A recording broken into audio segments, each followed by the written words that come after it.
Thank you power, making the signs of gratitude work for you.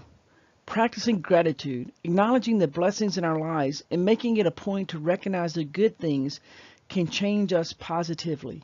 We'll sleep better and exercise more. We'll feel more optimistic. We'll be more alert and active. It is the end of November, and the Thanksgiving turkey and dressing and the cranberry sauce, the mashed potatoes, the gravy, the biscuits, the apple pie, the pumpkin pie, the pecan pie, and all the other wonderful things that we have for Thanksgiving has come and gone, along with Black Friday and all its craziness. These were two news stories which read the weekend after Black Friday.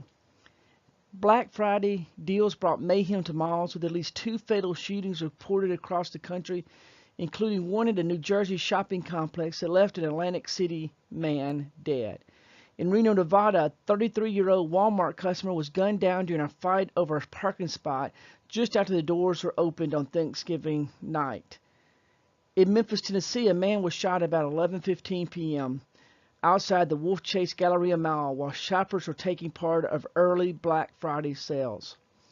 It's just amazing how crazy we get at this time of the year, how our Thanksgiving gives way to give me, give me, give me. It's estimated that online sales on Black Friday will hit $3.34 billion, billion with a B, up 22% on last year, surpassing the $3 billion mark for the first time. It is an increase of almost $1 billion from just 2 years ago, and more than one-third or $1 billion of the Black Friday shopping will be done on mobile devices such as smartphones, tablets, and the rest will be done on computers. The two-day run up to Black Friday totaled $1.93 billion in sales, up 11.5%, slightly lower than the $2 billion anticipated, but adding up to $5.3 billion for both days.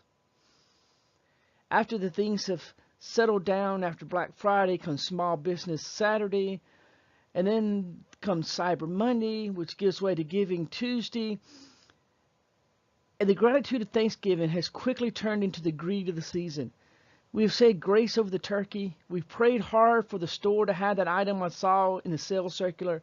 And we've turned our attention to what we can get for who, what we can ask for Christmas. Enough with all this Thanksgiving stuff. Just give me, give me, give me. Our attention turns from the positive things that we have in our lives to the many things that we don't have as we look forward to Christmas. In all the hustle and bustle, sales circulars, Christmas parties, lights, parades, music, etc., we forget to open the gift that's left to us by God, the great gift of gratitude, a gift given to us for our benefit. And as we look at the parable and a story in Luke 17, it shows us that gratitude expressed can truly change the overall trajectory of our lives. Luke 17, 7 through 19. When a servant comes in from plowing or taking care of sheep, does his master say, "Come in and eat with me"? No, he says, "Prepare my meal, put on your apron and serve me while I eat.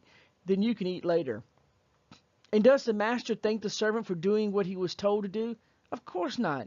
In the same way you obey me, in the same way when you obey me, you should say, "We are unworthy servants who have simply done our duty." As Jesus continued on toward Jerusalem, he reached the border between Galilee and Samaria. As he entered a village there, 10 men with leprosy stood at the distance, crying out, "Jesus, Master, have mercy on us." He looked at them and said, "Go show yourselves to the priest."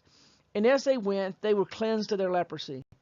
One of them, when he saw he was healed, came back to Jesus, shouting, "Praise God." He fell to the ground at Jesus' feet, thanking him for what he had done. This man was a Samaritan. Jesus asked, "Didn't I heal 10 men? Where are the other 9? No one has returned to give glory to God except this foreigner." And Jesus said to the man, "Stand up and go. Your faith has healed you." Downton Abbey is a huge, phenomenal worldwide hit. And it's a British drama series that follows the life of the Crawley family and its servants in their classic Georgian country house. The series begins in 1912 with the sinking of the Titanic, which leaves Downton Abbey's future in jeopardy, since the presumptive heirs of Robert the Earl of Grantham, his cousin James, and James's son Patrick die in the catastrophe, leaving the family without a male offspring to take over Downton when the current lord dies. The point is important since Lord Grantham's children are only daughters, Ladies Mary, Edith, and Sybil, but the facets of their lives and of those of the below stairs staff have fascinating storylines. This British American show's a worldwide hit, running for 6 seasons beginning in 2010.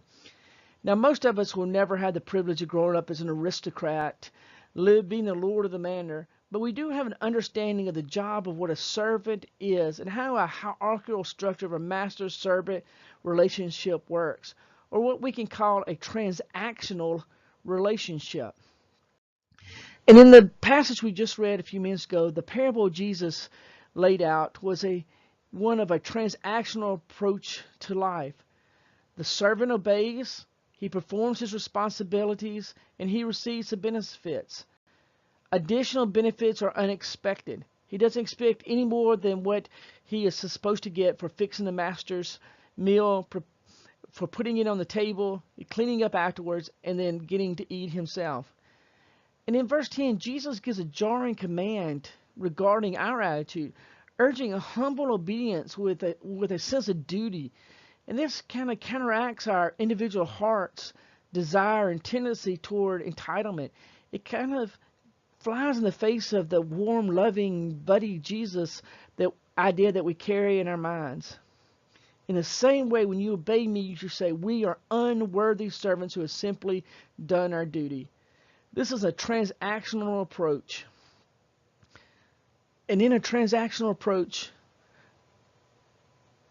we are given something in return for what we do. There's a transaction that takes place between two people.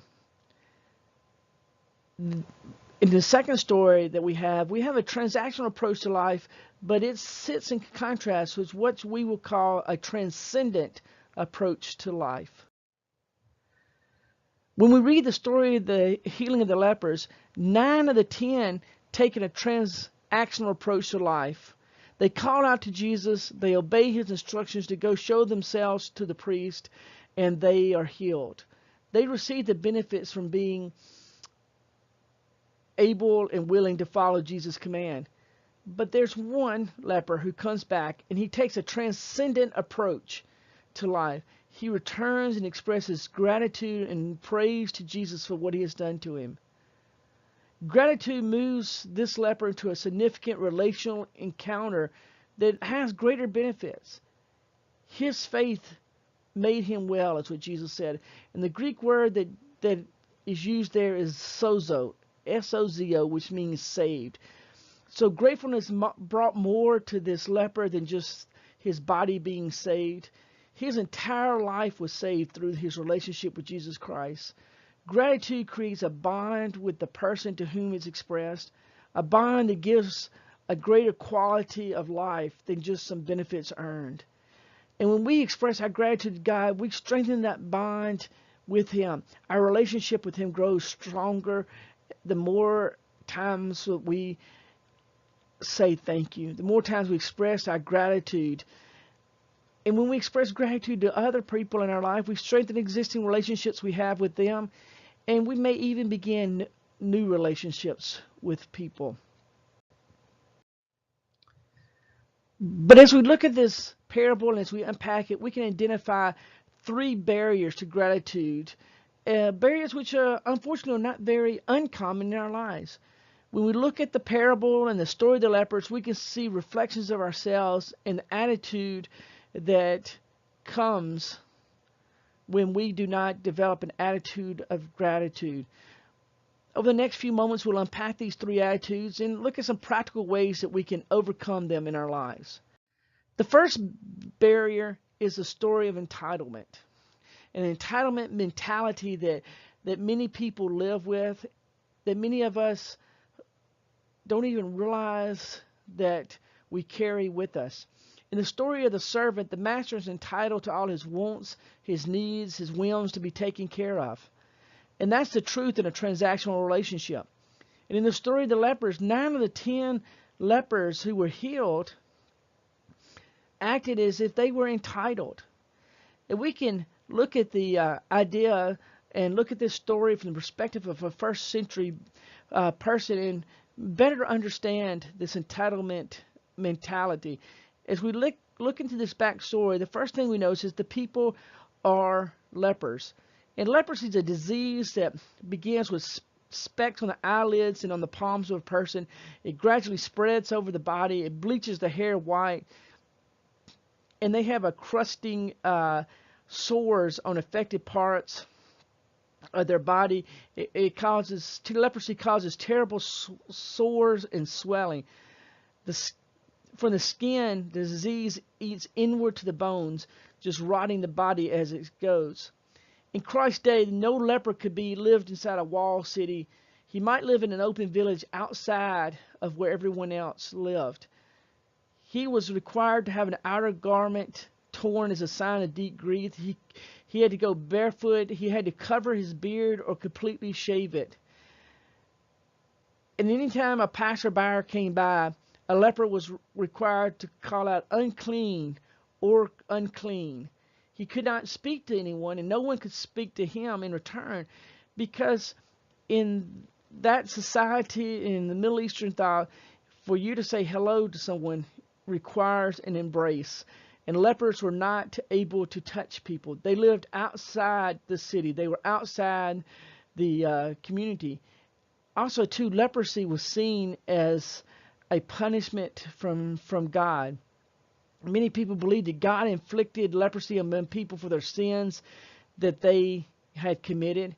They were not allowed to live in the community with their very own people. A leper wasn't allowed to come within 6 feet of another human being, including his own family. And if the wind was blowing, they could not come within 150 feet of anyone. So the lepers typically lived in community with other lepers, and either they were healed of their disease got better, or they just died. This was the only way that in that society they knew to contain leprosy. And then we find out that one of these lepers was a Samaritan. And Samaritans were considered half-breeds by the Jews. The Samaritans lived in the middle part of Israel, in an area called Samaria, and they were descendants of the Jews who were left behind at the Babylonian after Babylon came in and captured Judea. The Babylonians took the best and the brightest, and they left everyone else.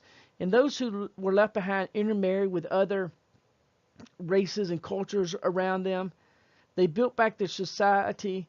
They married into these other races and cultures, but yet they still held on to their Jewish traditions.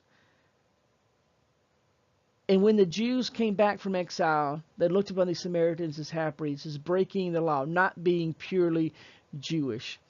And Luke tells us that Jesus was on the border between Galilee and Samaria. These lepers were following the teachings of the Old Testament as they lived outside the city, most likely calling out unclean, unclean, as they saw Jesus coming. Evidently, they knew who Jesus was because they asked Jesus to heal them, to have mercy on them. And when they had done as Jesus said, they were healed. But one came back, the Samaritan, the foreigner. It could be that the other 9 did not come back because as Jews, they believed they were entitled to be healed by Jesus, also a Jew. But the Samaritan realized that the Jewish rabbi would not have to heal him as a half-breed. He in turn enter into a transcendent relationship with Jesus. Entitlement is the belief that one is inherently deserving of special privileges or treatment. And the first step to overcoming our entitlement mentality is to realize that we don't deserve anything that we have. We don't deserve special treatment because we're American, or because we're Baptist, because we're Mennonites, because we're North Carolinians, because we reach a certain age, or fill in the blank. We are all sinners saved by the grace of God. And when we own up to the fact that we don't deserve what we have, and to begin to appreciate even the tiniest blessings that we have, we begin to overcome our entitlement mentality. What are the tiniest blessings that you're grateful for today?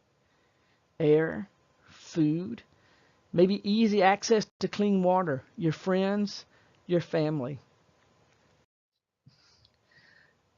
The next obstacle you have is that we're always looking for the next big thing. The lepers were healed and then off to the next big thing in their life, whatever it was.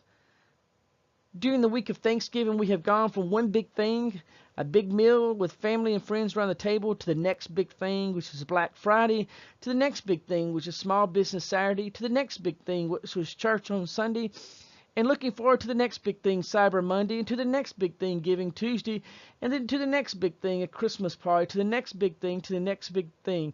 It seems our lives are full of the next big thing. And they're so full of what's next that we forget to be grateful for the what's now. We barely have time to digest a turkey before heading off to shop. We can't fully enjoy a neighborhood Christmas party because we're thinking about what to cook and to take to the next Christmas party. We aren't fully present with our friends who invite us for coffee because we're checking our phone for the next big deal online or thinking about what present we have to get for who. So many times we're present in body but not in spirit or mind. We can overcome the next big thing mentality by realizing that whatever we are doing here and now is the only big thing that we need to think about. When we were at a Christmas party with friends and our family, we need to be present in mind and heart and body and soul. We don't need to worry about what is next. Instead of enjoy what is now. Gratitude doesn't allow us to multitask. Gratitude allows us to focus on what is happening now. Be grateful that we have friends and family who want to spend time with us. Be grateful for the host who took time to prepare for the party. Be grateful for the friend who just wants to sit down and be with you for a bit. Be grateful for the family member who just pops in during the holiday season to say hello, even though they interrupt the millions of things that you have to do. Don't worry about the next big thing. Focus on the only thing that is happening in your life right here and now. The final thing that we do is so many times we downplay the help. In order for the lepers in their story to be fully healed, they needed help. They could not cure themselves from their disease. It took an encounter with Jesus in order for the lepers to fully experience what they needed in life. To be fully healed, they had to have an encounter with Jesus. Yet when Jesus healed them, 9 of the lepers downplayed the help. They went on their merry way to the next big things. In our lives, there are persons who are all around us who help us out. Persons who many times we don't give a second thought to. They're the obvious answers to the question. The wait staff at a restaurant, salespersons at stores, persons who check us out of the grocery store, those who stock the shelves of our favorite stores, bank tellers, cashiers at the convenience store, a mail carrier, a mechanic, etc. Some of us hear about these names and these occupations, and our immediate response is something along the lines of, why should I be grateful? That is their job. And while it is their job, they also provide us help to make our lives easier. And when we look at others in our life who help us as only doing their jobs, then we're living out our own sense of entitlement. I had the money to pay, so you're entitled to serve me. In order to overcome this barrier, we must learn to say thank you to those who help us in our lives. Instead of treating the waitstaff at the restaurant as your servant, take the time to engage them. Ask them how they're doing. Say thanks when they refill your glass. And above all, please, please tip. The old waitstaff joke goes, do you know the difference between a canoe and a Christian? Every now and again, a canoe will tip. Don't let that be true of you. Tip generously. It shows someone that you care and that you are saying thank you. Saying thank you out of a true sense of gratitude will go a long way, not only to improve your life, your mentality, but it will be a blessing to those who you say it to. This week, I want you to take some concrete steps to shift from a transactional approach to life, to a far better approach, the transcendent approach to life. Take time to write a letter of gratitude to God, thanking Him for what He has done for you. Additionally, actually write out a letter of thanks to an individual who deserves to hear your gratitude. Planning a time to read it aloud to him or her in a personal relational encounter, face to face, eye to eye. Not only will it change someone's life, it will change yours as well. Also, to another way that you can say thank you is by giving to your local charities, to your local church. You can give to the ongoing relief efforts of those affected by Hurricane Matthew. You can give online to any of these causes at fbcmebane.com/giving or baptistonmission.org or cbfnc.org. If you go to fbcmebane.com/giving, you will see a link there to take you to these other websites where you may give to help the victims of Hurricane Matthew. The organizations that are listed will give 100% of all their proceeds to help Hurricane Matthew victims. So this week, as you develop an attitude of gratitude, take the time to write a letter to God to say thank you. Write a letter to someone in your life who you need to say thank you to, and give generously to relief efforts or to your local church.